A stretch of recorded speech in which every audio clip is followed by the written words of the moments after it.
tous, j'espère que vous allez bien. Bienvenue dans le Journal du Fight, épisode 6. Je suis toujours en compagnie de Guillaume Pelletier. Guillaume, comment ça va? Ça va super bien, épisode 6, déjà, ça passe. En tout cas, ça fait plaisir d'être là encore une fois. Merci à toi, merci à ceux qui nous suivent et nous regardent. Ça fait plaisir les gars, continuez. Bon, pas mal d'actualités à parler depuis le dernier JDF là. On avait beaucoup parlé de l'événement de Ares Fighting Championship, Ares 9, qui avait pour main event Damien Lapillus vs Amin Ayoub. Alors, avant qu'on rentre à parler du combat en lui-même, déjà, tu avais prédit qu'il allait avoir un petit face-à-face et ça s'est passé. Donc déjà, je tiens à tirer mon chapeau sur ta petite prédiction parce que j'y croyais pas vraiment, pour être honnête avec toi. Ça s'est fait, donc franchement, assez content du résultat que ça a eu lieu. Peut-être un truc un peu que je suis moins content, c'est de la petite altercation qu'il y a eu en démarrage de la vidéo, quoi, où on te voit intervenir, donc chose que je pense que tu n'avais pas à faire, mais que tu as fait. Et puis on a Taylor Lapillus, le frère de Damien, qui clairement interrompt, te dit de pas parler, tout ça, et qui te manque un petit peu de respect, quoi. Qu'on le voit Voilà, un peu il m'a pas dit de s'exciter. pas parler. Ça a été un peu différent, quoi, tu vois. S'il m'avait juste dit de pas parler, ça aurait été beaucoup mieux, quoi, tu vois, et beaucoup plus à son honneur que ce qu'il a pu dire, quoi. Ouais, alors les termes exacts, c'était ouais, t'interromps pas, ou je sais plus, c'était quoi exactement Les en termes fait. exacts, on va pas les répéter parce que Voilà. on parle pas nous de cette manière, tu vois. Mais c'était à base je dirais pas d'insultes parce qu'il m'a jamais insulté moi, tu vois. Mais c'était à base de grossièreté et voilà quoi. On répétera pas ça ici, il y a pas besoin quoi. Ouais, c'était assez vulgaire. Enfin voilà. Donc juste ce petit passage qui je trouve qui a été mis en avant en plus.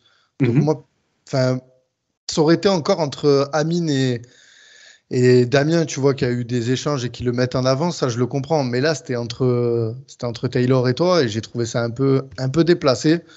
Et voilà, je trouve ça pas très beau pour le sport. Donc toi, je sais pas qu'est-ce que tu en as pensé. En plus, tu étais sur place, donc je t'ai pas entendu t'exprimer là-dessus encore, et c'est pour ça que je te pose la question. C'est vrai Explique-nous que un peu. j'attendais que tu me donnes la parole justement parce qu'on pourrait en faire tout un sujet en fait de ce qui s'est passé. Alors comme tu le sais en fait la particularité c'est que toi et moi on prépare pas les JDF tu vois donc tout ce qui est dit c'est dit d'une façon très naturelle et très sincère tu vois donc il n'y a pas de choses préparées dans ce que je vais dire. Si tu me demandes de m'exprimer je vais reprendre déjà une phrase que tu as dite c'est tu n'avais pas à intervenir donc ça c'est ce que tu m'as dit. Et en fait, j'ai été obligé d'intervenir parce que Damien disait une inexactitude, tu vois. Voilà, en fait, il disait que moi, j'avais appelé la FMMAF pour faire annuler le combat, ce qui est totalement faux, tu vois. Donc, tu comprends bien que juste sous mes yeux, il est en train de se dire des choses et mon nom est sorti. Enfin non, il a dit le manager. Il a été malin sur ce coup-là, mais malgré tout, je suis obligé d'intervenir. Tout le monde sait qui est le manager d'Amine. Ça se passe devant mon nez. Je ne peux pas laisser dire quelque chose qui est inexact, en fait, tu vois. Surtout que ça a un côté un peu vicieux de dire que j'aurais appelé pour faire annuler un combat, quoi, tu vois. Encore une fois, qui je suis et quel pouvoir j'aurais pour faire annuler surtout un main event, tu vois. Donc, pour répondre à ça, j'avais pas prévu de le faire, mais pour répondre à ça, effectivement, j'ai bien appelé la FMMAF, c'est vrai, mais en aucun cas c'était pour faire annuler le combat, tu vois. Si j'ai appelé la FMMAF, tu vas avoir une info en exclu. C'est que je m'inquiétais au sujet de la santé d'Amin Ayoub. En fait, je t'explique, il a fait 2 staphylocoques en Thaïlande, donc un truc de fou, puis une infection pulmonaire, tu vois. Ce qui fait qu'en fait, nous, on était à 2 doigts d'annuler le combat. Sauf qu'une annulation, tu sais comment ça se serait passé, ça aurait été à base de ouais, Amine, il a flippé, tout ça, tu vois, donc on a tout fait pour maintenir le combat. Mais de mon côté, devant les doutes et ce qui était en train de se dire au sujet du dopage avec Damien Lapillus, je me suis dit que c'était peut-être pour moi une opportunité d'appeler la FMMAF et de savoir un petit peu où on en était avec ce dossier-là et surtout savoir est-ce que le combat allait se faire. Parce qu'en fait, moi, je voulais pas rentrer dans la phase de cutting avec Amine, le déchirer, en fait, tu vois, si on apprend à 2 heures du combat que le combat se fait pas, tu vois. Moi, je voulais avoir la réponse avant si ça devait pas se faire et ne pas forcer Amine à le mettre dans un état lamentable. Parce que comme je t'ai dit, en sortant de 2 staphylocoques, en étant malade, plus en enchaînant le cutting, Amine, franchement, il était vraiment au bout de sa vie, tu vois, il était vraiment très malade. Et pour le coup, tu vois, nous, on a gardé ça secret, tu vois, on n'a pas sorti cette excuse après le combat pour dire que Amine avait été diminué ou quoi que ce soit, tu vois. Et pourtant, c'est vraiment réel. Et notamment, le kiné de Ares peut en témoigner, parce que la veille du combat, on a demandé à ce qu'il fasse un espèce de, je sais pas comment ça s'appelle, de massage de la cage thoracique, tu vois, d'Amine, juste pour le dégager un petit peu, tu vois. Il était vraiment pris, vraiment, vraiment malade, quoi. Donc, du coup, Damien intervient en disant que j'aurais tenté de faire annuler le combat, tu vois, ce qui est totalement faux, donc j'ai pas pu laisser dire. Donc j'ai juste gentiment, je sais pas, je crois que ça s'entend dans la vidéo, très Ouais, bien correctement, sûr. j'ai dit excusez-moi, je suis obligé d'intervenir. L'information que tu nous donnes, elle est erronée en fait, c'est pas vrai, tu vois. Et là en fait, je me suis, alors dans un premier temps, j'ai une réponse de Damien qui est plutôt très correcte, hein. Moi, je te dis la vérité, Damien, je l'ai trouvé très classe, je Mhm. l'ai trouvé très prêt, je l'ai trouvé archi prêt, archi préparé pour l'interview, tu vois.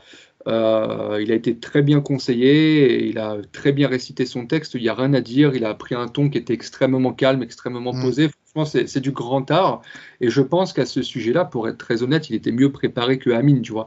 Amine, il est arrivé un peu les mains dans les poches, tu vois, pour rigoler, quoi. Mais pour le coup, Damien était Ça prêt. se ressent, ouais. Ça se ressentait un petit peu. Ouais. Bah, on va être honnête, on a pris une masterclass un petit peu, tu vois. En fait, c'est pas une masterclass. Je dirais que on a pris une leçon médiatique, en fait, si tu veux. On est arrivé non préparé face à des mecs qui étaient préparés. Et en plus de ça, on vient en terrain hostile. On va pas se mentir. On sait aujourd'hui que la Sueur ont une grande proximité avec le Factory, avec les frères Lapillus. Et on peut voir à la façon dont Guillaume de la Sueur n'a absolument pas géré le débat. En fait, au Oui, moment où ouais. j'interviens, il me demande de me taire. Déjà, ce qui était pas correct. Sauf que derrière, on a Taylor qui est en train de m'aboyer dessus. Et à aucun moment, il dit à Taylor, arrête s'il te plaît. Il continue sur moi à dire à Guillaume, s'il te plaît, alors que juste à côté, c'est Ah, en train de crier, ça part j'en en parlerai cacahuète. après. Ouais. Voilà, donc on voit clairement, il y a du parti pris, tu vois. Donc nous, avec Amine, on est des gars gentils et parfois la gentillesse, c'est proche de la naïveté, tu vois. Donc on est arrivé un petit peu comme ça, les mains dans les poches en terrain hostile.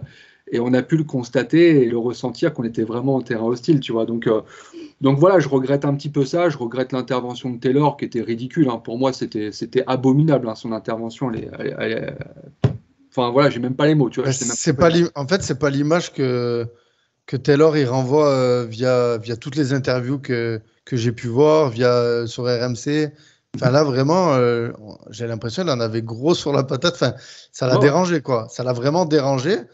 tout à fait. Ouais, j'aurais bien aimé avoir l'avis Enfin, déjà, je me posais la question, pourquoi vous avez accès à cette interview, en fait?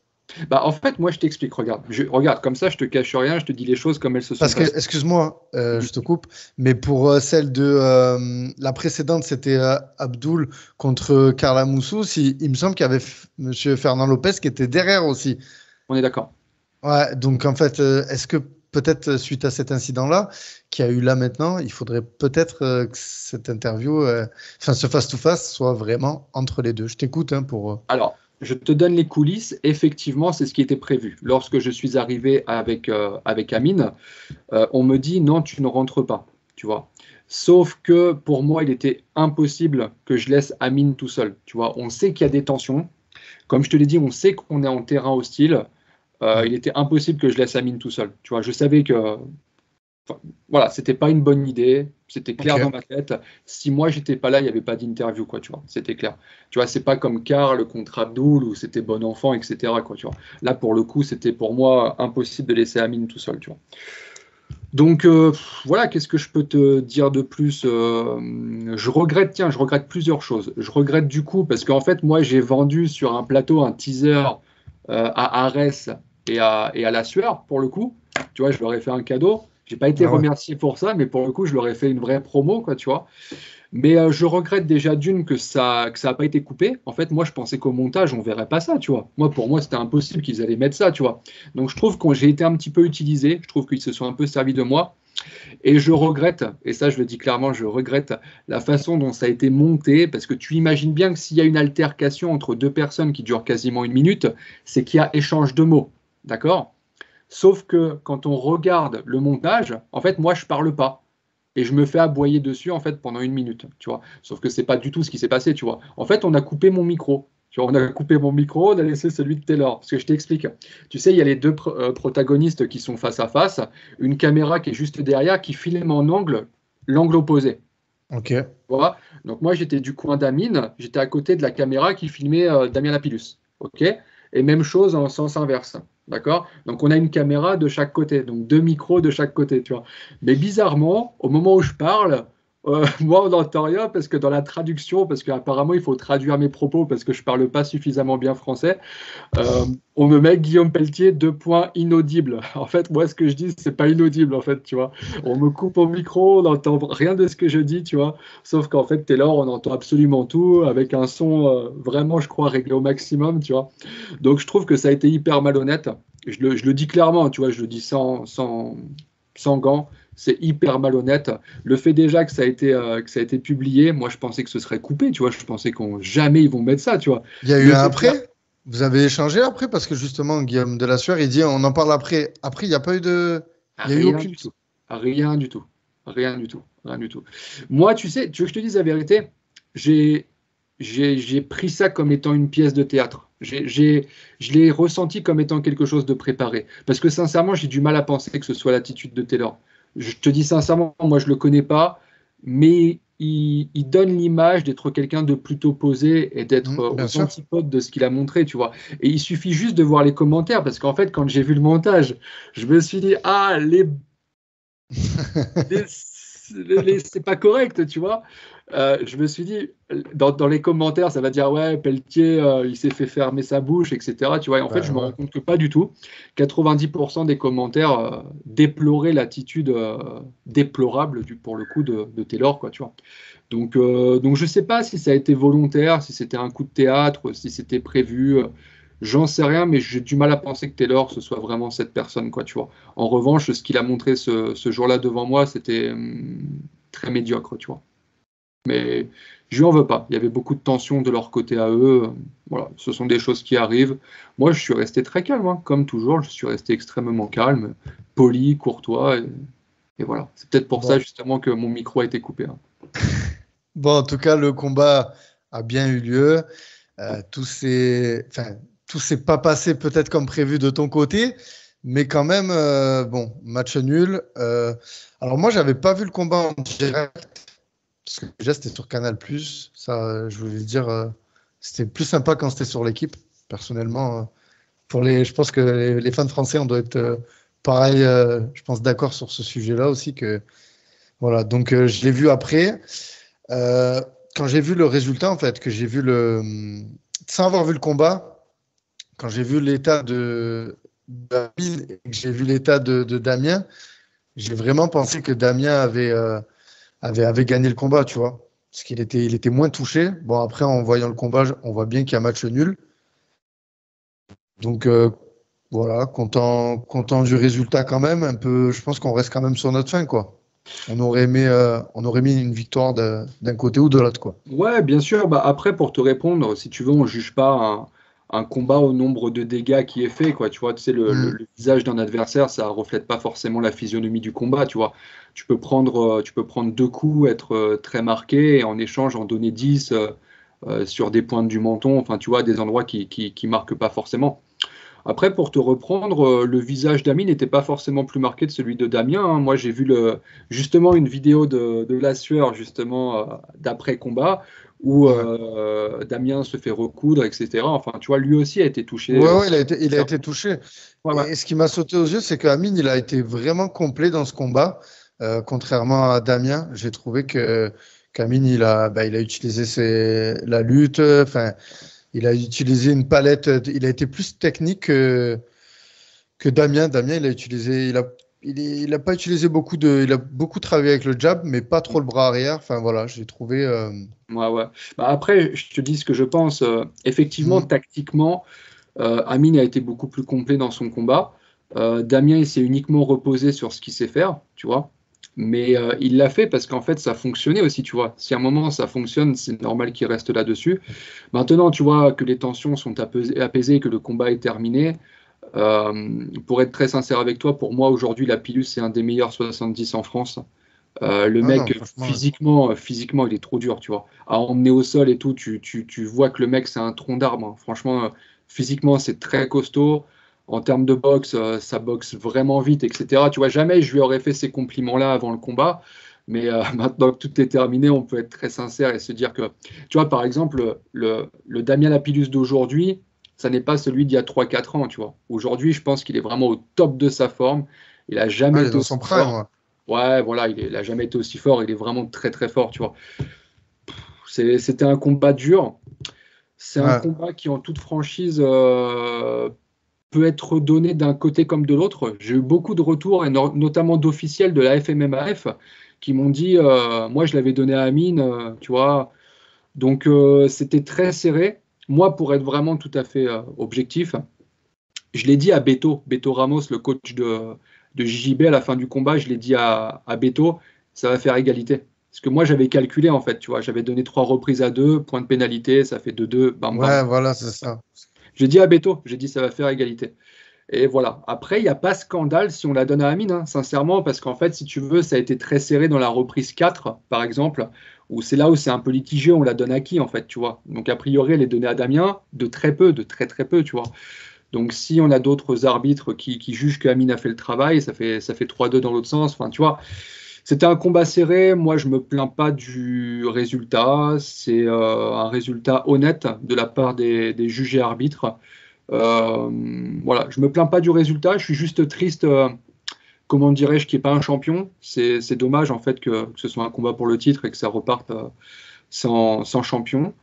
Maintenant, voilà, c'est en fait, je ne sais pas si tout le monde peut partager mon avis, parce que le public lambda, j'ai envie de dire, qui veut voir des gars se taper, peut-être n'a pas été servi, et peut-être ils sont restés sur leur faim. Moi, je trouve que tactiquement et techniquement, je trouve que c'était vraiment un combat complet. Amine, il a vraiment fait le taf, il a tout tenté, il a essayé de les amener au sol, il a tenté Ouais, l'agressivité, ouais, il a tenté les contres. Enfin, tu vois, on est passé par des phases tactiques où on a tout essayé. Voilà, beau combat. Pour moi, beau combat. Deux très bons combattants à 70 kilos. Et voilà, à voir ce que Ares va proposer pour la suite pour Amine. Voilà. est-ce qu'on peut espérer une trilogie ou c'est pas Euh, prévu? Tu sais quoi, je vais parler d'un sujet qui fâche, mais parlons-en. Avant qu'il y ait de trilogie, il faudra qu'il y ait résultat de la FLD, quoi. Voilà. Ok. Savoir où on en est, tu vois. Il faut quand même, il faut être honnête, il faut qu'on sache où on en est quand même, tu vois. Parce qu'en Ouais. fait, si tu veux, aujourd'hui, on combat contre un combattant qui fait l'objet d'une procédure en cours. Et en fait, on ne sait pas où on en est, tu vois. Même nous, pour être honnête avec toi, maintenant qu'on a pris du recul, c'était vachement déstabilisant de combattre dans ces conditions-là, en fait. On nous dit, tu combats contre un mec, alors tu t'inquiètes pas, hein, il fait l'objet d'une procédure pour dopage, mais c'est en cours, quoi, tu vois. Tu sais, c'était quand même vachement particulier, Ouais. quoi.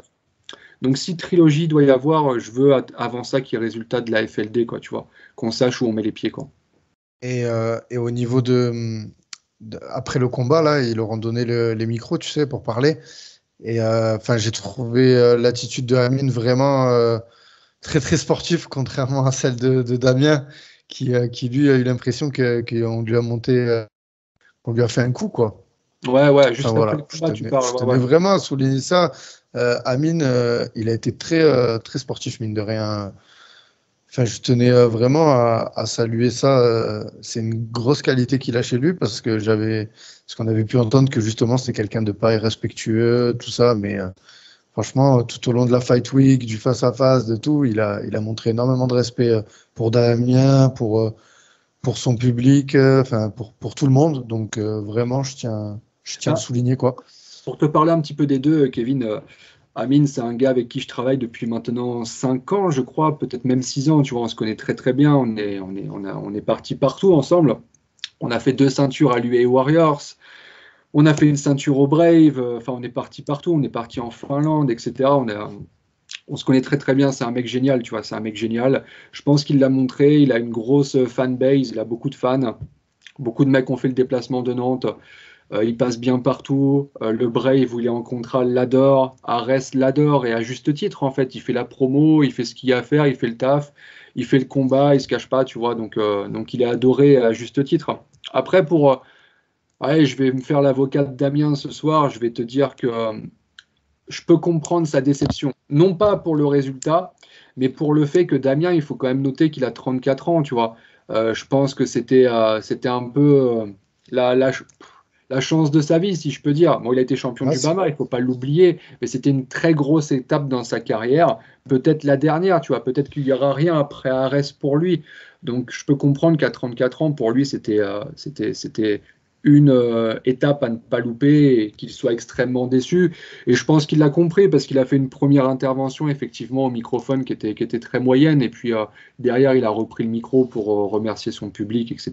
Et je pense qu'il a très bien fait de le faire, quoi. Donc tout est bien qui finit bien, j'ai envie de te dire. Combat aussi qui avait de sympa sur cette carte que j'ai regardé. Virgil Hogan, si je prononce bien, contre Jackie Jeanne. Attends, il faut que je me rappelle parce que j'avais vu quelque part comment on prononce son nom. Ouais, peut-être Ogel, peut-être. Je suis désolé si je le prononce pas bien, mais on va l'appeler Virgile du coup. Et ouais, il est impressionnant le gars, hein. Non, franchement. Physique. De la team de Boxing Squad, Ouais. Maccabi Nice, la team Aldric Cassata. Enfin, j'avais déjà entendu parler de lui. Il s'entraîne avec Sola. Et est-ce que tu franchement, sais, très, très. Et est-ce que tu sais que c'est un 84 kilos, hein, ce mec, hein, c'est même pas un 93, hein. Oh, ouais, j'ai entendu qu'il était en 84. Ouais, c'est un monstre. Donc le mec, il est Ouais, arrivé à 93 kilos chez Arès, une des plus grosses orgas en Europe. Il débarque, il déboîte le mec, il rentre chez lui, quoi, tu vois, au calme dans ouais. une cité qui n'est pas la sienne, quoi. Non, ça c'est très respectable, bravo, bravo, rien à dire. Bah, Jackie Jeanne, il n'a pas réussi à renouveler l'exploit une nouvelle fois, quoi, tu vois, il a été sur le fil du rasoir les deux premiers combats. Bon, voilà, au bout d'un moment, il faut que la chance tourne, quoi, tu vois. Donc, voilà. Ibra Mané aussi, face Ouais. à Yacine Najid. Ouais, Ibra Mané, bah, qui fait partie de la BTT, donc comme quoi les Ouais. collaborations sont possibles. Il est managé par la BTT et il s'entraîne au MMA Factory. Avec Boulox, là. Oui, J'ai avec vu ce qu'il y avait monsieur. Boulox. C'est Avec ce Boulox monsieur. qui a fait sa prépa. Ouais, j'aime bien le charrier, Boulox. J'aime bien le charrier. On s'est expliqué Ouais. sur les sujets. Mais c'est cool, en tout cas. C'est cool qu'il y ait cette alchimie entre les deux. Et puis voilà, ça porte ses fruits, quoi. Ouais, je suis content pour Ibra qui mérite. Le seul truc que j'aimerais vraiment bosser avec lui, c'est sa communication, etc. Parce que je trouve que c'est quelqu'un qui n'est pas coté à sa juste valeur. Mhm. Et il est C'est sur vrai. 10 victoires consécutives. Tu Il vois, je fait pas pense que assez parler de lui, ouais. ouais, voilà, c'est un mec Bah, moi, vraiment. j'ai dû aller chercher des infos, quoi, parce que franchement, sinon, il n'y en a pas, quoi. Je ne vois jamais passer une story de lui. Alors, pourtant, il est dans un club où il peut se permettre de mettre du contenu, voilà, de se vendre, comme on dit dans le game. Tout à fait. Mais crois-moi, Ibra, c'est du très costaud. Mm. Sincèrement, c'est du très, très, très costaud. C'est du très, très haut niveau. Et voilà, petit à petit, il est en train de faire le boulot. Et du coup, bah, tu sais, la lumière va venir, hein, tu sais. C'est toujours ce que j'explique à la nouvelle génération. Il faut arrêter d'aller gratter de la lumière sur les réseaux sociaux tant que tu n'as pas la légitimité, en fait, tu vois. La légitimité, il faut se la créer. À force de te la créer, on va parler de toi quoi qu'il arrive, quoi, tu vois. Donc, Ibra, il est en train de faire le boulot et on va parler de lui. On va parler de lui parce qu'il le mérite. Yes. Il y avait aussi Riz Lenzois, qu'on avait parlé de ce combat face à Yoni Razafiarison. Ouais. Voilà. Ben, franchement, c'était un beau combat. C'était un beau combat. Ouais. Est-ce que Deux tu te guerrières. rappelles? Tu sais, j'ai Ouais. croisé Rizlen dans les couloirs pendant la Fight Week. Et tu sais, elle a regardé notre podcast où tu me demandais de pronostiquer ce combat, tu vois. Et que tu as dit que tu pouvais pas donner de décision. Exactement, et c'est ce qu'elle m'a dit. Elle m'a dit, ouais, t'as pas voulu te mouiller, tu vois. Et je lui ai dit, non, c'est pas que je veux pas me mouiller, c'est qu'en toute franchise, pour moi, c'est un combat qui est dur à Et pronostiquer, tu vois. c'était dur, hein. Enfin, c'était serré en plus, hein. Voilà, et je me suis pas Et, trompé parce que tu vois, encore une fois, c'était un combat très ils nous serré. ont livré un beau combat, franchement, deux guerrières, c'était. Ouais, j'ai beaucoup aimé, mais encore une fois, il faut pas réduire ça à ce que je vais dire, hein, mais pour moi, c'est pas du tout une surprise, en fait, tu vois.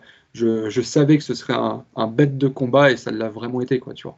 Mais pas de surprise. Je savais que ça allait se dérouler ainsi. Franchement, bravo à Rizlen, hein, bravo à Rizlen. C'est bien ce qu'elle fait, c'est bien ce qu'elle fait, tu vois. J'aime bien ce tempérament parce que regarde Rizlen, bouge pas, ça va me prendre une seconde le temps de cliquer sur son prénom. Rizlen, bah en fait, elle revient d'une défaite. En fait, si tu veux, elle nous fait victoire, défaite, victoire, défaite, victoire, défaite. Ouais. Voici son record à l'heure actuelle. Et en fait, c'est vraiment synonyme de quelqu'un qui a beaucoup de tempérament, en fait. En fait, elle perd et derrière, elle revient toujours avec une victoire, tu vois. Et ça, je trouve que c'est très respectable et bravo à elle, notamment contre Yoni, hein. Yoni qui a un sacré morceau. Donc, ouais, très beau combat. Ensuite, il y a eu, bon, je l'ai pas vu le combat, donc Turpal aussi, mais j'ai entendu parler que c'était un beau fight. Enfin, à chaque fois Ouais, que ce gars combat, ça a l'air d'être des beaux fights. Il y avait j'ai pas vu. aussi, ouais, il y avait aussi Mehdi Sadi, bon Ouais, combattant aussi voilà. apparemment. Voilà. Bah, ouais, bah, moi, je connais bien Léopold et j'ai mangé avec lui pour tout te dire la veille du combat. Ok. C'est un petit garçon attachant. Il avait affronté Mustafa Aïda. C'est un petit garçon attachant, donc je suis triste pour lui, tout en étant content pour Mehdi Sadi, que je ne connais pas. Mais c'est vrai que le petit Léopold, c'est un très gros potentiel, mais il n'est pas du tout rentré dans son combat. Impossible de rentrer dans le combat. Il a eu toutes les difficultés à trouver ses marques et du coup, ça a été très vite, malheureusement pour lui. Mais nul doute qu'on va le revoir très bientôt, quoi. Ok. Et ensuite, il y a eu aussi Temerlin Azizov aussi. Ça a été un combat. Je l'ai vu passer sur les réseaux. Bon, Ouais, c'est Merlan. ouais, Bah ouais, Temerlan, j'en ai beaucoup entendu parler parce qu'il me semble qu'il s'entraîne ou il s'entraînait à Nantes. Donc du coup, je manage pas mal de Nantais qui m'ont dit tout le bien qu'ils pensaient de Temerlan. Mais sur ce combat, je ne l'ai pas trouvé très à l'aise. Apparemment, c'est un super striker, on m'a dit, tu vois. Il a pas réussi à striker dans ce combat. Il s'en sort avec une victoire, mais il faut qu'il fasse attention parce que je crois qu'il est pas passé loin de prendre une défaite sur ce combat, donc attention, attention, attention. eh ben, on a fait le tour pour RS9, Guillaume. Ouais. Je te propose de passer à la rubrique que les gens attendent tant, la BTT News. Ah, la Donc, BTT News. donc voilà, ben, il y a un peu de Morgan Charrière, il y a aussi Benoît Saint-Denis, Ouais. et puis je te laisse rajouter tout ce que tu as envie de rajouter dans Bah, ta rubrique. pour faire rapide sur le dernier combat, on a Alexandre Carroll qui a gagné ce samedi à l'Arena Goliath, qui est d'ailleurs, je crois, une organisation qui organise pas très loin de chez Carcassonne, toi. Ah, Carcassonne, d'accord. Carcassonne. Ok, Ouais, ok, c'est de l'autre côté, autant pour moi. Mais apparemment, d'après les retours que j'ai eus, organisation très sérieuse à ouais. surveiller parce qu'ils font du bon taf, donc voilà. Et on a le petit Alex Carroll qui est parti prendre une victoire là-bas. Très beau combat et je le félicite. Voilà. J'ai eu l'occasion de le faire déjà par message, mais voilà. Une fois de plus, ça fait jamais de mal. Alors, j'ai un gros problème en ce moment parce qu'on est en train d'enchaîner malheureusement les annulations. On a Shaj Haq qui avait battu sur Ares Samir Feydin, qui devait combattre pour la ceinture du Cage Warriors ce week-end sur la même carte que Morgan Charrière. Et on a appris hier que son adversaire a planté. Son adversaire est malade, donc ne fera pas le combat. Donc c'est compliqué, tu sais, dans ces conditions, parce que lorsque tu donnes 2 mois de ton temps pour faire une prépa adéquate, que tu es dans le top de ta forme et que tu apprends 4 jours avant le combat que c'est annulé, c'est très très très très dur. Donc voilà, ça c'est le premier point. On a Maher Belkadir, un petit jeune qui a été signé lors du BTT Training Camp, qui devait combattre pareil ce week-end. L'adversaire vient de planter aujourd'hui, pour le coup. Et je voudrais lancer un coup de gueule par rapport à ça.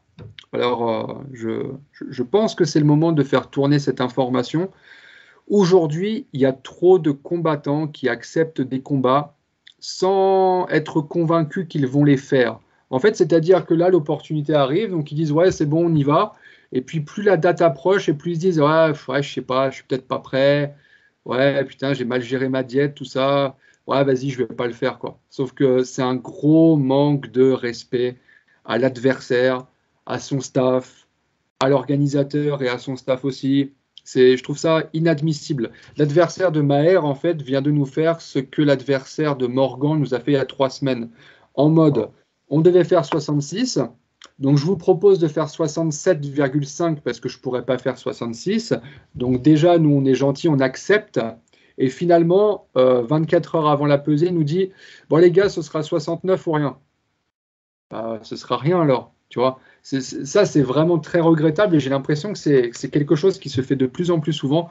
Et un gros coup de gueule contre ça parce qu'il y en a vraiment marre des mecs qui respectent pas les teams adverses, l'organisation et tout le bazar. Et ça, c'est vraiment dommage.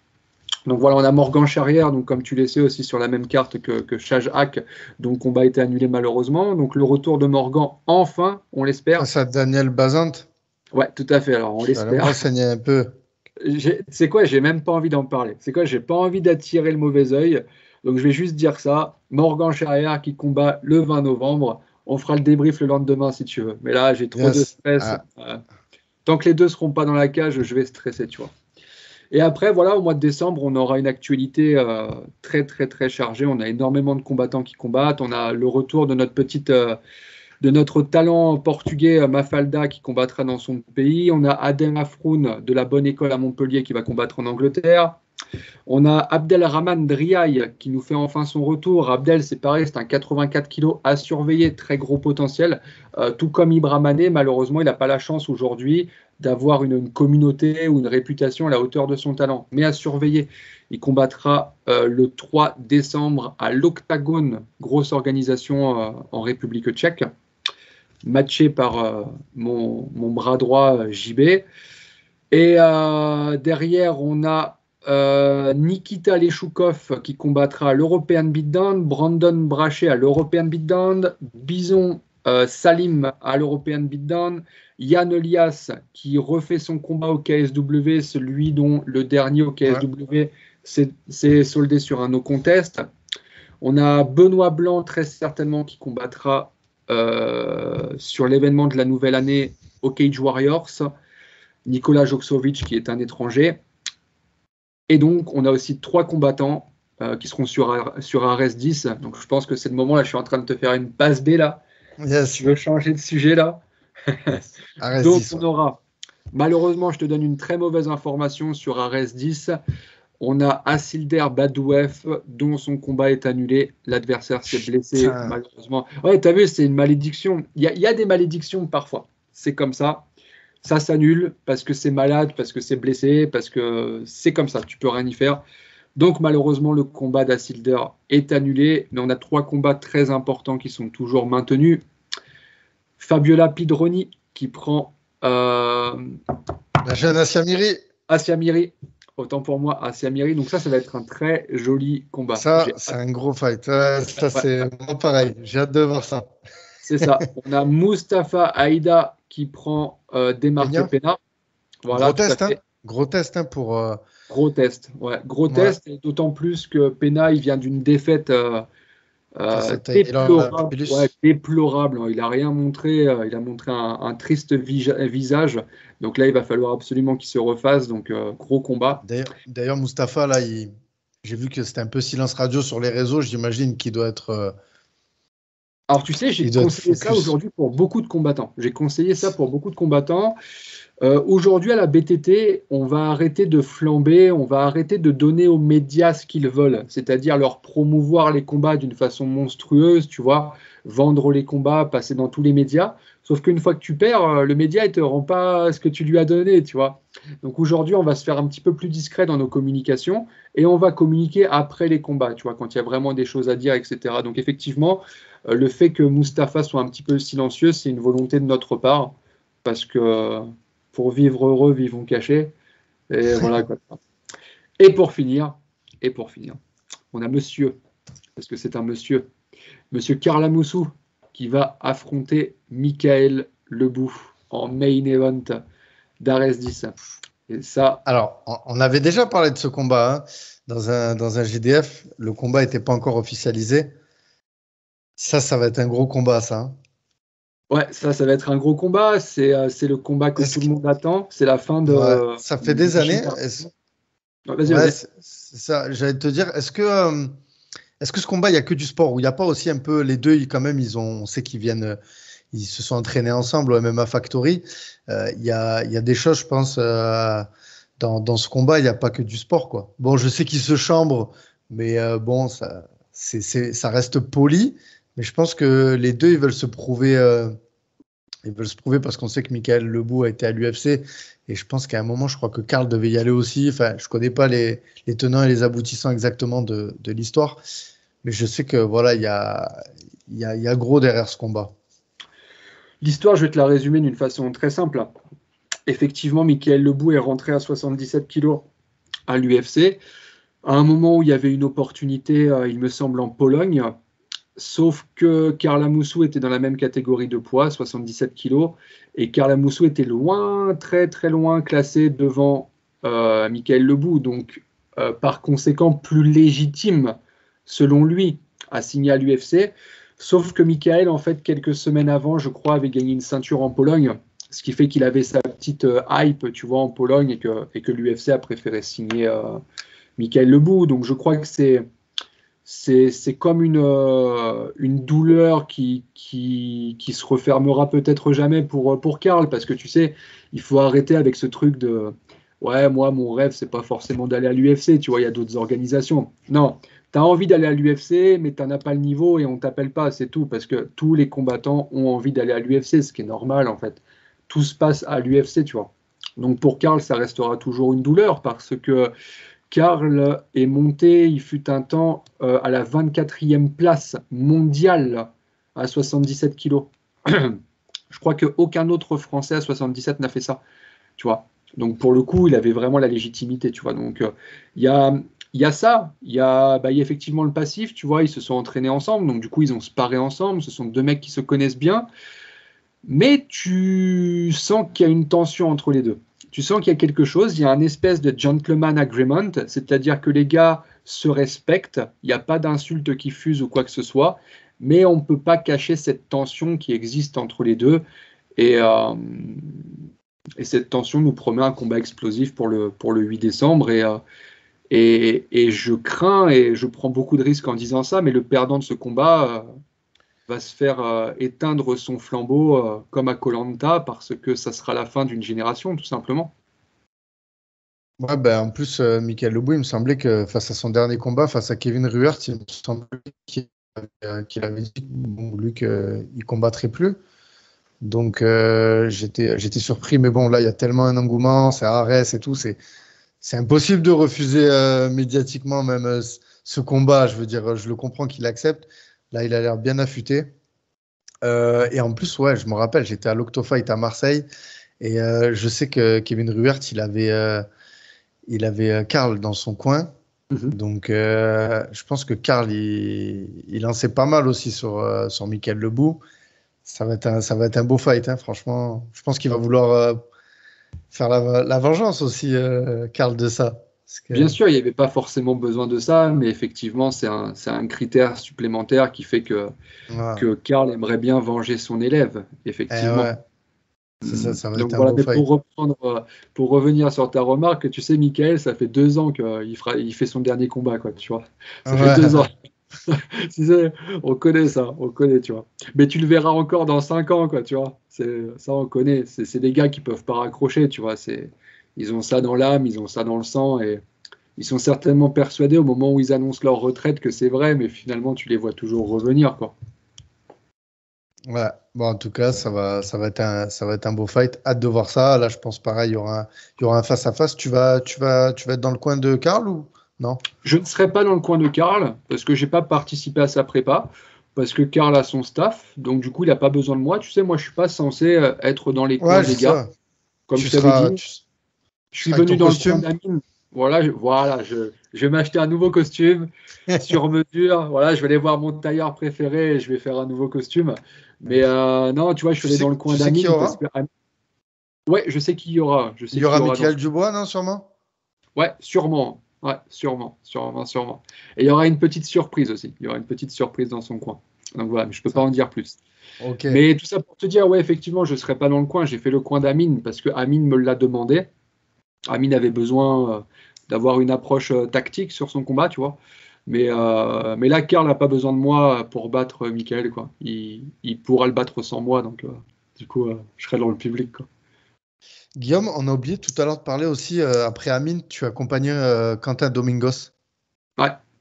Je voulais qu'on en parle rapidement quand même pour pas l'oublier, même si C'était voilà. volontaire de ma part. Non, c'était pas un Ah, je complice. sais. Ouais, je Non. sais, ben, je suis là pour ça. Ouais, triste résultat pour Quentin. Ouais. En fait, Quentin se blesse et c'est la deuxième fois avec moi qu'il se blesse. En fait, Quentin aujourd'hui a 3 défaites, 2 blessures et un arrêt de l'arbitre. Donc, tu vois, c'est très malchanceux. Quentin savait exactement ce qu'il devait faire dans son combat. Malheureusement, il se pète, mais il se pète carrément le biceps début de combat, première minute. Biceps qui s'est carrément sectionné. Un truc de fou, tu vois. J'ai vu ça après, c'était incroyable. Donc, ouais, blessure, quoi. Blessure, il a essayé de tenir. Tu sais, il a été au cœur jusqu'à la fin de première, mais bon, tu vois, il faut pas penser que tu peux gagner un combat avec un bras, quoi. Donc, voilà, il a été avec le cœur, il a essayé de tenir, mais ça n'a pas tenu. Bon, en Donc, tout cas, bon rétablissement à lui. Il y a aussi Malem Saïd aussi qui a eu une défaite, mais un combat franchement ouais, très très engagé. Fait. On a les 2 partenaires de la Strike Academy, donc Saïd Malem et Kevin Ruhart, qui combattaient sur la carte du Brave. Saïd Malem qui fait un combat très engagé. Hein. Moi, sincèrement, j'ai vu plein de bonnes choses dans son combat. Maintenant, il prenait un mec qui était invaincu en amateur et invaincu en pro. Tu vois, un Dagestanais, quelqu'un de très solide, très dur à prendre. Et sincèrement, c'était un combat très, très, très serré. Saïd, on va le revoir, il n'y a aucun problème. Je vais le rebooker très bientôt. On va le revoir, il n'a pas de blessure, etc. Et on a Kevin Ruhart qui nous a donné une domination totale sur 3 reprises contre son adversaire. J'ai juste un petit regret, c'est qu'il n'a pas réussi à finir son gars, parce qu'il a vraiment marché dessus pendant 3 reprises. Il a notamment joué un morceau de djembé sur la tête un moment. Face de Grand Elbow, voilà. C'était quelque chose. Ouais. Mais belle victoire, très très belle victoire, et merci de me le rappeler de Kevin, très très belle victoire. Pareil, hein, Kevin, on va le rebooker très très prochainement. Ce sont des gars qui sont pas blessés, qui sont en pleine forme. Donc on va rebooker. Mais finissons avec cette carte de Ares. Je voudrais que tu me donnes une information, mon cher Kevin. Aujourd'hui, c'est moi qui vais t'interviewer. Vas-y. Dans ta tête, il se passe plein de trucs là. Tu vois. Non, vas-y. Alors, j'ai entendu une rumeur, mais je n'en suis pas certain, et étant donné que c'est ton rôle de média de vérifier les informations, il semblerait que M. Aboubakar Batilly ait planté son combat et qu'il ne combattra pas à la RES 10. Que s'est-il passé? J'ai vu une story de Mehdi Tir. Contre Mehdi Tir, ouais. Voilà, Mehdi disait que Boulox avait flippé, en fait, tu vois. Donc, je ne sais pas où on en est à ce sujet-là. Est-ce que tu pourrais éclairer ma lanterne, s'il te plaît? A-t-il flippé? Alors, je ne sais pas. Franchement, je ne veux pas parler pour lui. J'ai vu qu'apparemment, il avait des blessures. Des blessures. Ouais, parce qu'en fait, Mehdi Tir, il me semble, j'ai vu passer une story où il disait, alors je sais plus en fait ce qu'il disait exactement, ça parlait qu'il faisait des publications sur les réseaux au lieu de s'entraîner, je crois. C'était ça exactement le tenant. C'était un pic qui était lancé à Aboubakar Batilly. C'était un gars de chez toi en plus, Mehdi. Ouais, de Marseille Fight Club, ouais. De Marseille, voilà, tout à fait. Ouais. Et en fait, Aboubakar, il lui a répondu que tu pouvais être sur les réseaux, mais qu'il y avait des raisons médicales derrière, quoi. D'accord. Alors moi, je te demande ton avis à toi, du coup. Alors, mon avis à moi, c'est que... Ou est-ce qu'il est blessé? Franchement, je sais pas. En fait, moi, quand j'ai vu le combat, je savais que ça allait pas se faire. Tu vois, il y a des combats comme ça. Et d'ailleurs, je t'en ai dit un autre, d'ailleurs, tu vois, qui est sur cette carte. Je souhaite qu'il se fasse. Mais pour moi, quand j'ai vu Aboubakar et Mehdi Tir, je savais que ce combat n'aurait pas lieu. Comme celui aussi de... Dit. Non, je te l'avais pas dit. Non, celui-là, je te l'avais pas dit. C'est lequel dont tu m'as parlé? De Assia Miri. Assia Miri contre... Ouais, celui-là, pour moi, il est pareil. Je pense que... Je ne sais pas de quel camp, mais... Voilà, je pense qu'il se fera peut-être pas. Voilà. Écoute, du côté de Fabiola, tout est OK. Ouais, il y a le caméraman d'Ares qui s'est déplacé, il était là-bas hier. Il a fait ses rushs. J'espère me tromper. Voilà. Non, pour Aboubakar, vraiment, je veux pas dire qu'il flippe parce que Je pense que c'est quand même un combattant qui a pas peur d'aller au charbon. Voilà, il a quand même 4 défaites. S'il aurait perdu, il n'en serait pas une de plus, tu vois. Donc, mais c'est sûr que Meditir, il est chaud, quoi. Ça a l'air costaud, tu vois. Donc, voilà.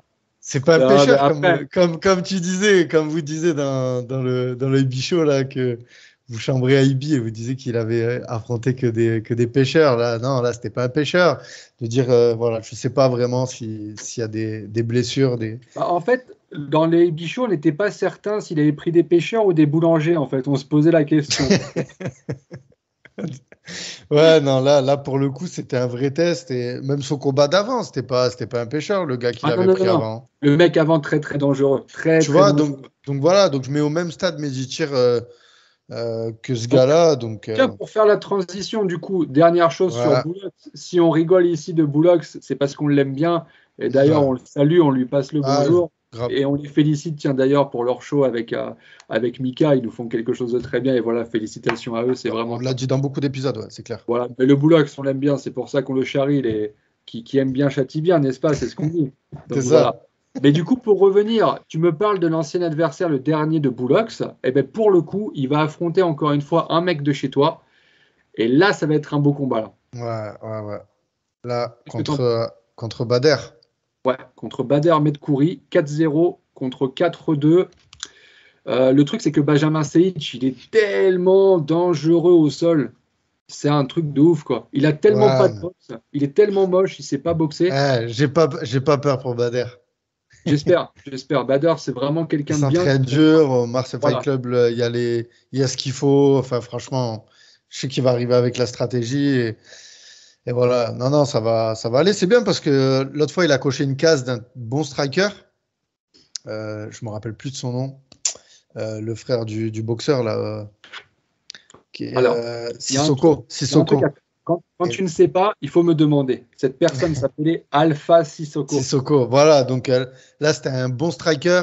Enfin, voilà, il y avait des craintes debout. Là, tu me dis qu'il y a des craintes au sol. Donc, enfin, si Bader valide cette victoire, ça aura coché deux bonnes cases. Et non, non, pour moi, Ouais. Bader, il a les capacités de prendre la ceinture d'Arès. D'ailleurs, j'ai hâte que. Il me semble que cette ceinture, ils l'ont faite, ils l'ont pas faite encore, la ceinture des poids lourds à Arès. Je me trompe? Et pour te répondre, il me semble que le gars qui l'avait prise, donc c'était contre Benjamin Seic justement, c'était Danilo Souzart, mais Danilo Souzart est parti au Contender Series et il a perdu. Donc en fait, ça serait bien de vérifier, tiens d'ailleurs, tu devrais peut-être contacter toi Arès, savoir aujourd'hui, est-ce que la ceinture est vacante? Comment ça se passe? Parce qu'ils ont laissé ce combattant qui est le champion d'Arès partir au Contender Series, mais au Contender Series, il perd.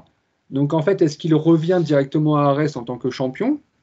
Ou est-ce que, étant donné que la ceinture était vacante parce qu'ils l'ont libérée pour le Contender Series, est-ce qu'elle reste vacante? Ça, c'est une Ouais, grosse c'est une bonne question. question, ouais, sur Mais en tout comment il cas, notre fonctionne. ami Bader ira la chercher sans aucun doute parce qu'il est super fort, tout simplement. Yes. Est-ce qu'il y a un autre combat sur lequel tu veux parler? Il me semble qu'on a fait le tour, hein. Ouais, on a fait le tour. Bah, on a le retour de Paulin Begay que j'aime beaucoup, qui revient. Après, Oh, c'est un Italien, Paolo ouais, Anastasi, là? ouais, il prend encore un mec solide, encore une Ouais, fois, solide. 2-0. Ouais, ouais. Après, je n'ai pas la chance de connaître énormément les autres fighters de la carte, pour être très honnête avec toi. Ouais, pareil. Non, non, non, je pense qu'on a parlé vraiment du principal. Aujourd'hui, voilà, on a Carla Moussou, Michael Lebou. Je pense qu'en co-main event, on aura Mustafa Aida contre Demar Pena. Donc, voilà. Voilà. Ah, on a notre ami marseillais, Vincent Delguera, qui prend l'ancien adversaire d'Ibra Magomed Aishkanov. Ok, dans quel orga? À Arès, sur C'est Arès pas 10. vrai? Ah, mais Ouais, ouais. ok, Du coup, c'était. on fera pas 5 minutes sur Magomed Aishkanov, mais en tout cas, on peut faire quelques minutes sur Vincent Delguera, qui est un super mec. Je crois Ah, que tu le connais, moi je le connais très très bien, et je j'ai suis très vu content de combattre, le ouais. voir. Ouais, je suis très content de le voir dans une grosse ligue telle que Arès, parce que c'est un super combattant. La seule chose que je souhaite à Vincent, c'est de réussir enfin à développer son jeu, parce qu'il a cette maladie où en fait il est bien plus fort à l'entraînement qu'en combat. Si demain il est capable de refléter le même niveau en combat que ce qu'il peut faire à l'entraînement, il va faire très mal. Ouais, c'est vrai, c'est vrai. Moi, je l'avais vu affronter un solide Brésilien à l'Octofight à Marseille, là. D'ailleurs, un Brésilien qui est champion, là, dans une orga, je ne savais plus le nom. Mais bref, en tout cas, vraiment, je le connaissais pas avant même de l'avoir vu combattre. Et franchement, ouais, solide. Il m'a fait penser à J'ai dit des quoi tout phases à de l'heure? lutte et tout. Il m'a fait penser un peu à Yoel Romero, tu vois. Bon, Je t'ai dit quoi tout à l'heure? Quand tu ne du sais côté. pas, regarde. Le Brésilien en question, c'est Jonas Bueno. Ouais, ouais, Jonas Bueno. Ouais. Et Bueno, à ne pas confondre avec le Bueno, le Kinder. Ouais, ouais, ouais, non, mais Alors, franchement, c'est costaud. on a fait le tour en ce qui concerne RS10. Encore une fois, un bel événement. En plus, le dernier pour cette année, pour 2022. Donc voilà, hein, on a Mm, hâte d'y être. Et j'aurai le plaisir d'y être. Et on va assister à une belle soirée. On va se régaler. super. Petite transition UFC, Guillaume. Petite transition UFC, effectivement. Benoît Ça Saint-Denis? mérite d'en parler. Ah, Benoît Saint-Denis, bah ouais. Benoît Saint-Denis, gros combat à venir. Très, très, très, très gros combat à venir. Gros test enfin. Benoît voulait un test. Benoît aura son test. Je vais vous donner une petite info. Benoît, c'est un gars. Alors, je pense qu'il doit m'envoyer environ 3 messages par jour pour me demander quel est son prochain adversaire. Ah. 3 fois par jour, il m'envoie des messages. Ouais, Guillaume, t'as pas des nouvelles? Vraiment, Benoît, il a la dalle. C'est incroyable. C'est un plaisir Ouais. de travailler avec lui parce que, disons que moi, jusqu'à présent, à l'UFC, j'étais habitué à collaborer avec des mecs qui font un combat par an. Donc, c'est souvent des gars qui prennent une victoire et qui, derrière, ont le temps de se reposer. Lui, Benoît, il prend une victoire, il prend 2 jours et il repart à l'entraînement. Et en fait, dès lors qu'il repart à l'entraînement, lui, ce qu'il veut, c'est une date dans 2 mois. En fait, il veut pas s'entraîner pour rien. Donc, c'est vraiment quelqu'un qui est affamé, Benoît. Il a combattu en septembre 2022 et il remet le couvert en février 2023. Donc, soit 5 mois plus tard. Donc, c'est quelqu'un, Benoît, qui potentiellement peut faire 3 combats dans l'année à l'UFC, quoi. Ce qui est absolument fou. Ouais, c'est un monstre. Ouais, il a une C'est génial. capacité. Ouais, ouais, dans la catégorie qu'il est, en plus, c'est le top de pouvoir Ouais. avoir cette activité. Là, il va prendre Joseph Solecki. Ouais, Joe Solecki, effectivement, On un sait Américain. c'est quelle carte, celle-là? Tu sais, le main event? Ouais, ouais, attends, bouge pas, ce sera C'est, un UFC Fight Night. Ce ouais, sera du c'est 18 février. Ah non, ils n'ont je pas regarde. annoncé encore Ils n'ont le. pas annoncé. C'est dommage qu'il n'ait pas été booké sur la même carte que Nassourdine Imavov vs Kelvin Gastelum, tu vois, en co-main event. Ça aurait été sympa. Ouais, ouais, après c'est pas très grave. Tu Oui, sais, ça je arrivera. crois que ce sujet, on l'avait déjà abordé en off, toi et moi. Et je crois que tu m'avais dit. Attends, je crois que tu m'avais dit c'est dommage que Manon, elle n'était pas à l'UFC Paris. Tu vois. Ouais. Mais finalement, c'était pas plus mal parce qu'elle était sur une putain de carte à Abu Dhabi. Et tu te rappelles ce que je t'avais dit? Je t'avais dit, bah écoute, c'est pas forcément un cadeau d'être sur une grosse carte, parce que le fait d'être sur une grosse carte fait que ton combat passe un peu Ouais. inaperçu, en fait, si tu veux. On attend toujours le main event ou le co-main event, tu vois. Et pour le coup, on a plus parlé du combat pour la ceinture 70 que de Manon, tu vois, malheureusement. Sauf que si tu mets Manon sur une carte telle que celle de Nassourdine en janvier, bah, je pense qu'on parle que d'elle. Tu vois le délire. Bien Donc sûr. être sur des grosses cartes, c'est pas forcément un cadeau finalement. Donc là, voilà, je suis en train de regarder en même temps que je te parle. Il n'y a Ouais. qu'un seul combat qui a été annoncé Ok. en main event pour l'instant. Vu que tu En parles de, main card. vu que tu parles de Manon, on avait parlé de l'avant-combat. Le combat a eu lieu. Qu'est-ce que tu as pensé, toi, du combat et la suite pour Manon, qu'est-ce que tu en penses? Est-ce qu'elle est prête pour aller affronter Valentina ou toi, tu la voudrais encore, comme elle a demandé, voir un test face à Eve? Pour être très honnête, hein, ça me paraît Mm. raisonnable. En fait, je trouve que c'est quelqu'un, Manon, qui a une grande maturité, qui cherche pas à griller les étapes, parce que enfin, on l'a vu en difficulté dans un combat. Enfin, on a vu ses limites à Manon, tu vois. Et là, Elle c'est était blessée intéressant. en plus, hein. Elle vient de se faire Ouais, opérer, là. ouais, ouais, ouais, ouais, ouais. Ok, j'avais pas l'information pour tout te dire, Ouais, mais en le regardant le genou, je combat, crois. je me suis dit, d'accord. Je me suis dit, bon, enfin, ça y est, on voit ses limites, tu vois, parce que c'est quelqu'un qui a tellement roulé sur tous ses adversaires jusqu'à présent qu'on se disait, en fait, elle peut aller jusqu'où, quoi, tu vois. Donc, elle fait un joli combat dans lequel elle a été très stratège. Alors, je pense que ça a été très nettement conseillé par son coin. Je Mm. pense qu'elle gagne la troisième reprise, notamment avec un takedown qui était très bienvenu, parce que c'était une reprise qui était encore une fois très serrée. Et peut-être que s'il n'y a pas ce takedown, peut-être que la décision, elle peut lui Ouais, échapper, tu elle peut vois. l'échapper, c'est Donc, clair, c'est clair.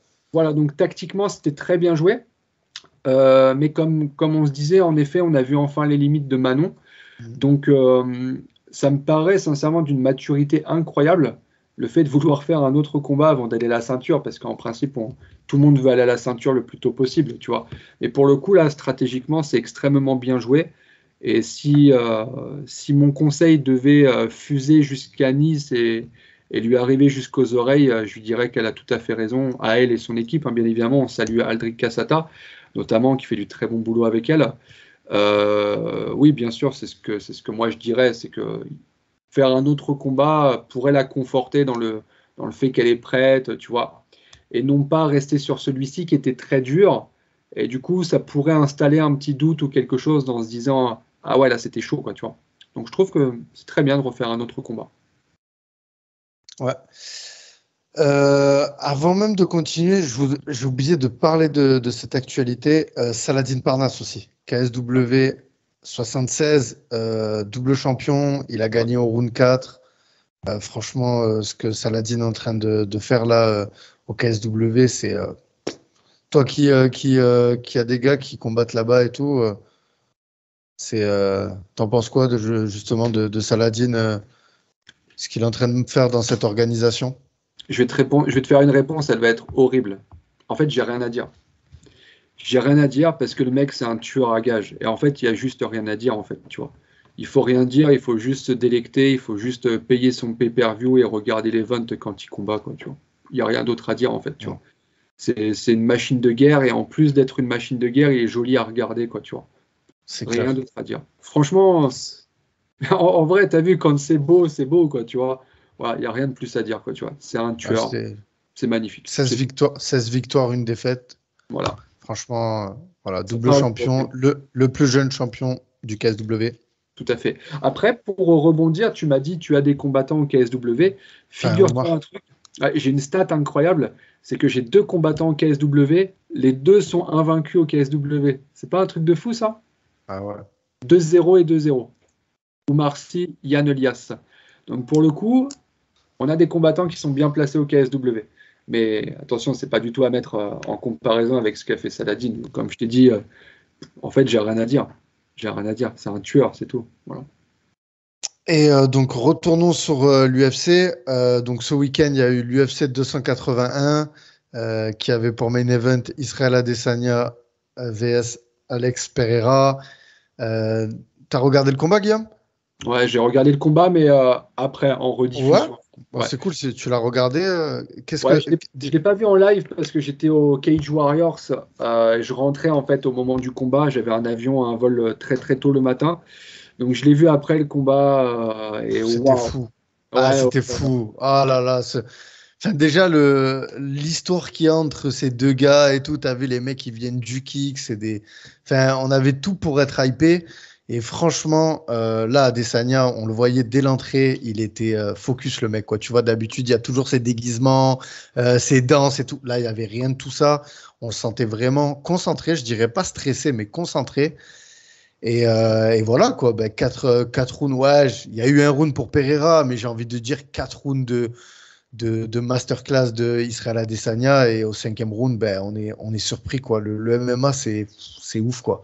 Entre Kamaru Usman qui perd sa ceinture et là Adesanya qui perd sa ceinture, les deux ils la perdent au 5e round dans les 2 dernières minutes quoi et de manière voilà ils se font pas battre à la décision les mecs quoi. Absolument. Ils se font bouger quoi. Franchement la puissance. Déjà qu'est-ce que tu en penses, toi, de la différence physique? Tu as vu Alex Pereira comme il est physiquement? C'est pas un truc de fou. Comment toi, avec l'expérience que tu as d'accompagner tes gars au cutting et tout, tu vois, je sais que tu as Omar Sy qui est un gros poids lourd léger. T'imagines, il est aussi balèze que lui, quoi. Ouais. Et sauf qu'il est dans une catégorie de 84 kilos. Le mec, le lendemain, il était à peu près à 100 kilos. Il est à 100 kilos, le gars. Est-ce que c'est de la triche, ça? Qu'est-ce que t'en penses? Je voulais en parler avec toi. Pour être honnête avec toi, Kevin, en fait, le gars, il respecte les règles qui sont en place. Tu vois, donc en fait, on ne peut pas parler de triche, tu comprends? Il a trouvé, comme beaucoup ont trouvé, une façon de la contourner, en fait. Tu vois, ils nous font des cuttings de l'extrême. Parce que là, pour le coup, on peut vraiment parler d'extrême. C'est quelqu'un qui, je crois, à 2 minutes près, ne faisait pas le poids. Ouais, c'est ça. Il est arrivé en tout dernier à la pesée, quoi. Voilà, donc, et je te laisse imaginer, du coup, le stress, la pression et l'adrénaline qu'ils ont eu. Tu vois, l'état de peur de ne pas faire le poids. Donc, tout ça pour t'expliquer que les mecs, ils se butent, quoi. Ils se butent. C'est de la folie. Après, encore une fois, le MMA est ainsi fait, on peut cutter, on a le droit de le faire. Il n'y a aucune règle aujourd'hui qui limite un rebond bien spécifique, tu vois, pas au-dessus de 10% ou un truc comme ça. Tu vois, aujourd'hui, c'est totalement libre à l'UFC. Donc voilà, hein, le gars fait juste respecter les règles. Donc on ne peut pas parler de triche. Oh, maintenant, c'est chaud, quoi. Quand tu vois que le mec, il fait le poids 2 minutes avant la fin, etc., il arrive dans un état lamentable. On a combien de combattants qui se sont fait tenir par leur coach parce qu'ils tombaient et tout. C'est chaud, hein. C'est chaud, chaud, chaud, hein. Voilà, mais il le fait et félicitations à lui. Et en plus de ça, ça ne l'a pas diminué dans son combat parce que finalement, il arrive à gagner. En plus, c'est terrible, hein, parce qu'on dit toujours qu'un gars qui fait un gros cutting va le subir pendant le combat et va plonger, en fait, va perdre en puissance et en cardio. Plus le temps passe et plus il va en perdre. Et là, pour le coup, il nous fait mentir parce que c'est pas vrai. Il gagne par KO dans la 5e, tu vois. Puis il s'est même fait toucher et tout, hein, sur le menton. Des fois, je sais que les gars, quand ils ont fait un gros cut, ils ont le menton plus fragile. Là, il a pris un knockdown. On l'a vu tituber, quoi, debout. Mais franchement, la capacité à récupérer derrière, franchement. Tout à fait. Moi, depuis que je regarde l'UFC, c'est l'un des combattants qui m'a le plus impressionné. Un an, il a mis pour pouvoir être champion. 4 combats à l'UFC. C'est encore pire que. Enfin, il n'est pas champion, mais pire que Khamzat Chimaev, quoi. Faut se rendre compte que là, c'est incroyable, quoi. C'est de la folie. C'est de la folie. Ouais. On a besoin de combats comme ça et c'était un très beau combat. Tout comme, qu'as-tu pensé du combat entre Dustin Poirier et Michael Chandler? Alors, j'ai bien aimé ce combat. De toute façon, quand il y a Chandler et Poirier, c'est des combats, voilà, qui nous hype. On sait que ça va se frapper. Chandler, franchement, pour moi, c'est le combattant le plus divertissant de l'UFC parce que tu le sais que voilà, tu en as pour ton argent. Lui, il n'y a pas trop de stratégie. D'ailleurs, c'est un peu son état d'esprit. Il n'y a pas de game plan, quoi. Il n'y a pas de game plan. Le mec, il avance, quoi. Je pensais qu'il gagnerait en toute franchise. Tu m'aurais posé la question avant le combat. Je pensais qu'il gagnerait, mais aujourd'hui, il est solide, Poirier. En fait, c'est trop un bon combattant. Mais en fait, quand je dis bon combattant, je parle dans son ensemble, en fait, tu vois. Dans l'attitude, dans la pression qu'il met, dans les changements de niveau, il est capable de tout faire. Poirier, c'est très, très, très impressionnant. Très, très, très impressionnant, rien à dire. J'aimerais 2 secondes qu'on en profite pour parler, malheureusement, de la première défaite d'Othman Azaitar, le Marocain. C'est fou. Ouais, c'est fou. C'est bien que tu en parles. J'allais l'oublier, mais ouais, c'est un truc de fou, lui, ce qui lui est arrivé. Ouais.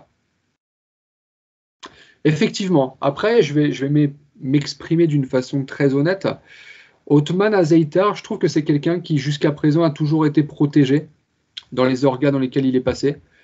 Que ce soit au Brave. Ce qu'il faut savoir, c'est que nous, par exemple, avec Benoît Saint-Denis, on courait derrière Othman. On voulait le prendre, tu vois. On n'a jamais réussi. Et derrière, à l'UFC, je trouve qu'ils lui ont fait une petite carrière plutôt correcte contre des mecs pas trop compliqués. Enfin, tu vois. Là, ça a été un vrai test et ça n'est pas passé, pour le coup. Donc voilà. Mais c'est compliqué. En plus, c'est un gars... Alors, je ne sais pas si c'est une volonté de sa part, mais il a un rythme qui est extrêmement lent. Il n'avait pas combattu depuis 2020, tu vois. Donc, en fait, c'est quelqu'un, je suis en train de regarder, il a un rythme d'un combat par an, tu vois. Ouais, il a un rythme freiné, quoi. Je sais pas si son frère est à l'UFC. Moi, son frère, il m'impressionne plus. Hein. Ah, mais il me semble, je veux pas dire de bêtises. Ouais. Hein. Là, À un attention. moment, je crois que c'est lui qui avait été cut et tout de l'UFC. C'est pendant Abu Dhabi qu'il y avait une histoire de passe, tout ça, là. Tout à fait. Et Mais il n'y a pas une histoire de. Je les confonds à chaque fois, les deux. Mais en tout cas, il me semble que c'est son frère qui a mis des gros KO au premier round, là. C'est pas Othman, hein. Ah, c'est Othman, il a mis des gros. Ah, c'est Othman? Oh, il frappe fort. Alors, je confonds alors. Il frappe très Ouais, fort. ah ouais, bah, je confonds. Mais Ouais, voilà, mais en tout cas, regarde, tu me parlais d'Abou, excuse-moi de te couper. Je voulais pas le dire Mhm. parce que t'imagines, ça aurait été très grave que je te le dise tout de suite à la vidéo et que je ne sois pas sûr. Du coup, je suis allé sur Google là, pour confirmer. Il fait l'objet d'une suspension pour dopage, Abou. ah ouais. Ah ouais, mais j'avais eu vent de ça, mais je voulais vérifier avant de te le dire parce que ce sont des accusations qui sont très graves. Mais Mhm. ouais, il fait l'objet d'une suspension à Abou Azaïta. Donc voilà, mais en tout cas, il y a quoi à retenir de cette UFC? Bah, que dans le MMA, tout peut arriver, que c'est un sport Ouais, qui est grave. absolument incroyable. Et c'est pour ça qu'on l'aime. Et voilà, et c'est pour ça qu'on n'est pas prêt de le quitter, quoi. Yes. Bon, ben, il me semble qu'on a fait le tour, Guillaume. Je sais pas, est-ce que tu as quelque chose d'autre à rajouter?